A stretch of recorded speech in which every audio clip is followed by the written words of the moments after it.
Hello viewers, welcome back to Fazil Khan tutorial. आज के इस वीडियो में देखेंगे अपन analysis of investment in financial asset semester fifth के most important questions from unit one. जो है सो मैं इजी लैंग्वेज में आप लोगों को एक्सप्लेन करूंगा। आई होप आप लोगों को समझ में आ जाएंगे। सो अपने को फर्स्ट क्वेश्चन क्या है, what do you mean by speculation, distinguish between hedging, speculation and arbitrage. Speculation किसे कहते हैं वो चीज़ को देखेंगे अपन।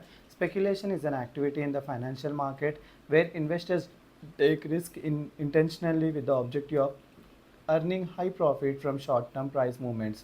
क्या बोल रहे हैं अपन, स्पेक्यूलेशन एक एक्टिविटी होता फाइनेंशियल मार्केट में जहाँ पर इन्वेस्टर जो है सो ज़्यादा रिस्क इंटेंशनली बोले जानबूझ कर लेते हाई प्रॉफिट अर्न करने के लिए एक शॉर्ट टर्म प्राइस मूवमेंट में। Speculator study market trends, news, economic conditions and predict how the price of a share, commodity, currency और bond will move in the future. क्या बोल रहे स्पेक्यूलेटर्स क्या करते कहते मार्केट ट्रेंड्स को पढ़ते, न्यूज़ को पढ़ते, इकोनॉमिक कंडीशन को पढ़ते और प्रेडिक्ट करते कि कैसा अपन जो है अपने प्राइस का share, price of a share, commodity, currency या तो बॉन्ड को किस तरीके से अपन फ्यूचर में उसका प्राइस बढ़ा सकते। अगर प्रेडिक्शन करेक्ट रहा समझो वो लोग हाई प्रॉफिट गेन करते, अगर प्रेडिक्शन रॉन्ग रहा समझो वो लोग क्या फेस करते, लॉस को फेस करते। स्पेकुलेशन की इंपॉर्टेंस क्या है, ये इंक्रीज़ कर रहा ट्रेडिंग वॉल्यूम, लिक्विडिटी प्रोवाइड कर रहा, प्राइस डिस्कवरी कर रहा और जैसे अलाउ कर रहा हेजर्स को transfer risk. Speculators create an active market by buying and selling continuously.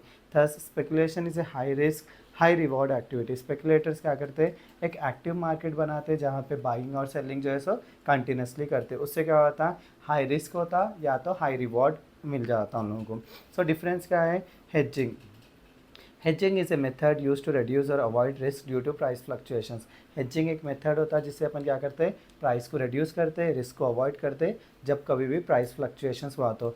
हेजर्स hold real assets such as commodities, stock और currency and they take an opposite position in the futures और options market. Hedgers क्या hold करते कहते हैं, real assets hold करते जैसे commodities हो गए, कमोडिटीज़ बोले तो प्रोडक्ट्स हो गए या स्टॉक हो गए या करेंसी हो गए, और क्या करते हैं वो लोग एक अपोजिट पोजीशन लेते फ्यूचर या ऑप्शन मार्केट में। मेन फीचर्स क्या है हेजिंग के, objectives is protection not profit. यहाँ पे क्या रहता है, वो लोग प्रोटेक्शन के बारे में सोचते अपन, प्रॉफिट के बारे में नहीं सोचते। रिड्यूस करते या एलिमिनेट करते अपन रिस्क को, लो रिस्क रहता उसीलिए लो रिटर्न भी रहता। ये farmers, exporters, importers, manufacturer use करते, ये ट्रांसफ़र करता risk to speculators. Example, a farmer expects that the price of wheat may fall in the future. To avoid loss, he enters a futures contract to sell wheat at a fixed price. This protects him from price fall. This is hedging। देखो यहाँ पे अपन hedging का एक best example लिया मैं, जहाँ पर farmers क्या सोच रहे हैं कि एक्सपेक्ट हो सकता है कि वीट का प्राइस फॉल हो सकता है, बोले तो कम हो सकता है फ्यूचर में, उसीलिए उन्हें लॉस से बचने के लिए क्या कर रहा, एक फ्यूचर कॉन्ट्रैक्ट बना ले रहा, क्या बोलते हैं, एक फिक्स प्राइस में वीट बेचने का। इससे क्या हो जा रहा है, उसको जब कोई भी प्राइस फॉल भी हुआ समझ जाओ, उन्हें उसका जो भी रेट लगाया था पहले वही रेट से बेच दे सकता। इसको क्या बोल रहे अपन, हेजिंग बोल रहे। स्पेकुलेशन तो ऑलरेडी पढ़े ना अपन, सो फिर से पढ़ने की ज़रूरत नहीं है। फिर नेक्स्ट क्या है अपना, आर्बिट्रेज होता। आर्बिट्रेज क्या है, एक रिस्क फ्री प्रॉफिट टेक्निक होता है जहाँ पर ट्रेडर्स एक एसेट को खरीदते in one market at a lower price and sell it immediately in another market at a higher price. अब जैसे कि मोस्टली एक ऐसा बोल सकते हैं अपन, एक मोबाइल फ़ोन अपन क्या कर रहे हैं, कम में ख़रीद रहे OLX पे, फिर से वही मोबाइल फ़ोन अपन OLX पे लगा दे रहे ज़्यादा प्राइस में, तो उसको क्या बोल रहे हैं अपन, आर्बिट्रेज बोल रहे हैं। इसमें जो है सो नो रिस्क रहता, प्रॉफिट जो है सो प्राइस डिफरेंस, अब 10,000 में ख़रीदे अपन, बेचे 11,000 में समझो, तो 1,000 क्या आ गया अपने को, प्रॉफिट हो गया। सो डिपेंड ऑन प्राइस डिफरेंस पे रहता। ये वेरी फास्ट ट्रेडिंग में मदद करता, अपने को इंश्योर कराता कि प्राइसेस जो है डिफरेंट मार्केट में ऑलमोस्ट इक्वल रहे जैसा। यूज्ड बाय प्रोफेशनल ट्रेडर्स और इंस्टीट्यूशंस। अब देखो स्टॉक प्राइस NSE में 500 है, स्टॉक प्राइस BSE में 505 है समझ जाओ। आर्बिट्रेजर क्या करता, खरीद लेता NSE से 500 रुपये में और बेचता BSE में 505 में। सो 5 रुपीज़ उसका क्या है, प्रॉफिट आ रहा बिना रिस्क के। नेक्स्ट क्या है अपना, what are the factors to be considered in investment decision. जब कभी भी अपन इन्वेस्टमेंट का डिसीजन लेते तो कौन से फैक्टर्स को अपन दिमाग में रखना है। Investment decision means choosing the best investment option from many alternative such as shares, bonds, mutual funds, real estate, gold etcetera. A good investment decision helps the investor to earn more profit, reduce risk and protect their money।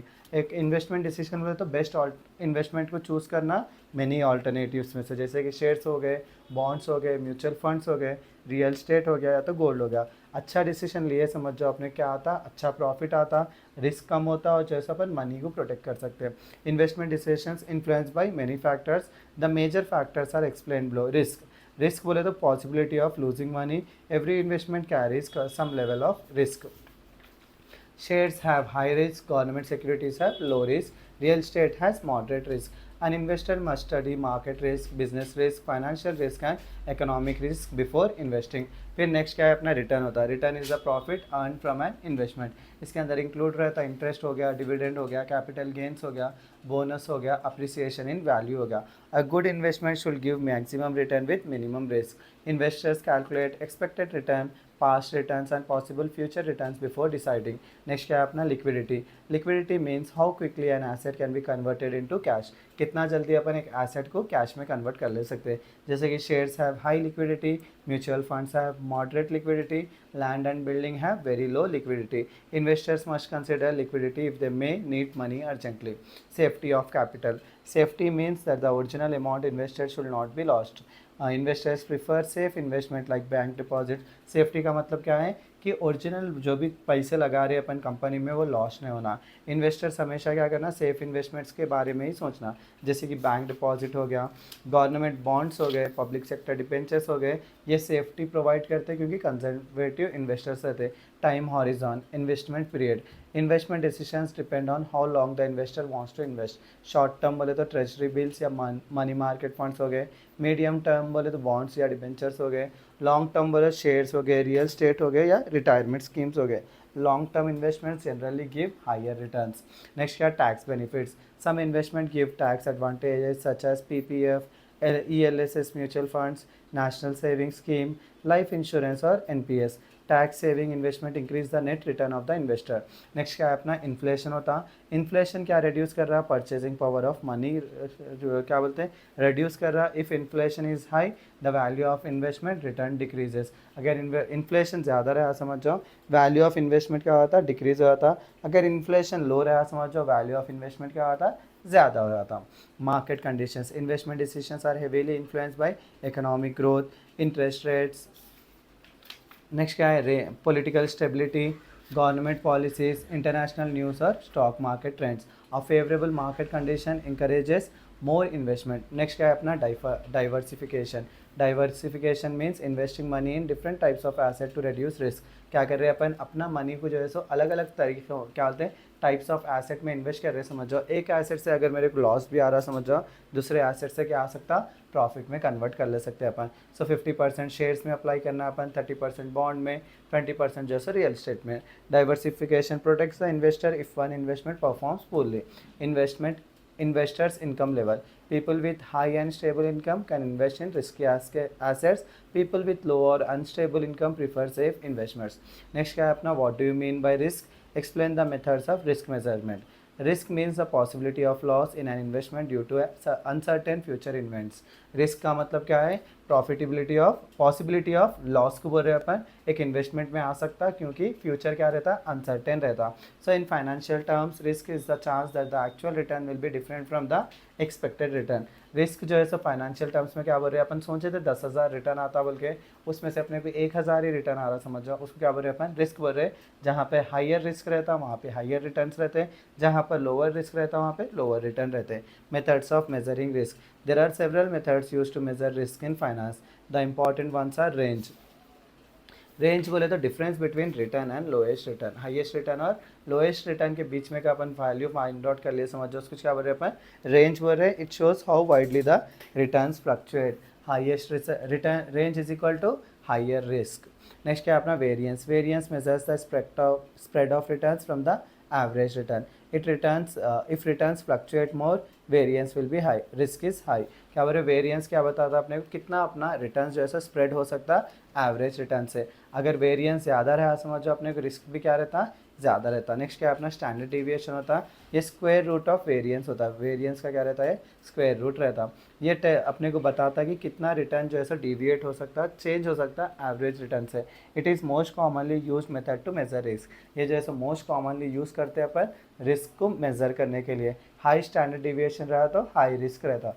देखो हर एक में देखो, higher range रहा तो higher risk, higher variance रहा तो higher risk, और standard deviation high रहा तो हाई रिस्क। बीटा बोले तो ये एक सिस्टमैटिक रिस्क होता जिसके अंदर ओवरऑल मार्केट के रिलेशन को मालूमात करते। बीटा की वैल्यू अगर एक आई समझो, same risk as the market. अगर ग्रेटर देन 1 आई तो more risk than the market, less than 1 आई तो less risky than the market. Used mainly for shares and portfolios. Next क्या है अपना कोएफिशिएंट ऑफ वेरिएशन होता। कोएफिशिएंट ऑफ वेरिएशन और स्टैंडर्ड डिविएशन को अपन डिवाइड कर रहे हैं मीन रिटर्न से। ये कंपेयर करा रहा अपने को risk per unit of return कितना आ रहा। लोअर से भी कोएफिशिएंट ऑफ वेरिएंस रहा तो बेटर इन्वेस्टमेंट, लेस रिस्क पर more return. Profitability probability distribution. देखो प्रोबेबिलिटी डिस्ट्रीब्यूशन क्या है, अपन ये मेथड यूज़ कर रहे हैं अपन जब कभी भी अपने को डिफरेंट पॉसिबल रिटर्न्स और लाइक्लीहुड्स मालूम करना रहा तो, प्रोबेबिलिटी चांसेस को मालूम करना रहा तो ये हेल्प कर रहा है इन्वेस्टर्स को अंडरस्टैंड करने के लिए कि कितना डिफरेंट आउटकम्स आ सकता है बोल के। नेक्स्ट क्या है अपना शार्प रेशियो होता। ये मेजर कर रहा है अपने को रिटर्न कितना एक यूनिट ऑफ टोटल रिस्क पे आ सकता।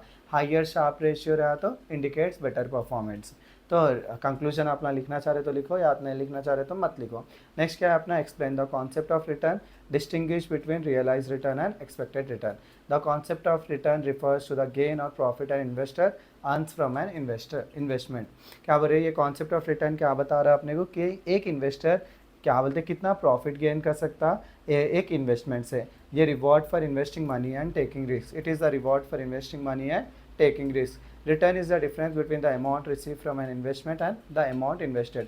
जैसे कि मैं एक 10,000 रुपये लगाया इन्वेस्टमेंट पे और उसमें से कितना आया मेरे को 20,000 रुपये आया। समझो 20,000 माइनस 10,000 करे तो मेरे कितना आ रहा 10,000 रुपये क्या आया मेरे को रिटर्न आया। उसको क्या बोल रहे हैं अपन रिटर्न बोल रहे। ये जो है सो दो मेजर कॉम्पोनेंट्स में रहता, एक करेंट इनकम है और एक क्या है कैपिटल गेन और लॉस। सो करेंट इनकम बोले तो regular income receive from investment such as interest से या डिविडेंड से या रेंट। कैपिटल गेन और लॉस क्या है अपना इंक्रीज और decrease in the value of an asset. Example if a share is bought for ₹100 and sold for 150, capital gain कितना हो जा रहा अपने को 50 हो जा रहा। फॉर्मूला क्या आएगा कहते for total return, total return is equal to income plus capital gain by initial investment.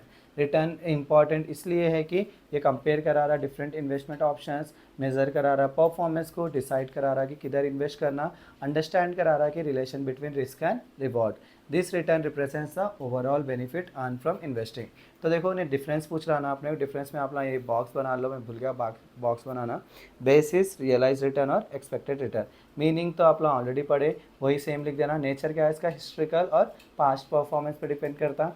Expected return क्या है फ्यूचर और फोरकास्ट रिटर्न पे डिपेंड करता। कैलकुलेशन क्या है based on actual income plus actual capital gain based on probabilities and estimate returns. इसका formula क्या है realize return is equal to actual income plus actual gain by investment. इसका क्या है समीशन PI/RI। सर्टेनिटी क्या है सर्टेन और known रहता है या अनसर्टेन रहता है और डिफर भी हो सकता है फ्रॉम एक्चुअल रिटर्न से। नेक्स्ट क्या है बेसिस क्या है इसके यूज़ होता है अपने को परफॉर्मेंस एवेल्यूएट करने के लिए, जो डिसीजन मेकिंग इन्वेस्टमेंट में डिसीजन लेने में मदद कर रहा है। एग्जांपल क्या है डिविडेंड रिसीव्ड या तो रियल प्रॉफिट फ्रॉम सेलिंग। ये क्या है प्रेडिक्टिंग ए स्टॉक में गिव 12% रिटर्न। इतना पढ़ लिए समझो आप लोगों को। फर्स्ट यूनिट आप लोगों का कंप्लीट हुआ था। इंशाल्लाह जैसे सेकंड यूनिट जल्द से जल्द अपलोड करने की कोशिश करूँगा। इसी के साथ मेरा आज का वीडियो यहीं ख़त्म कर रहा हूँ। Please do like share and subscribe to Fazil Khan tutorial.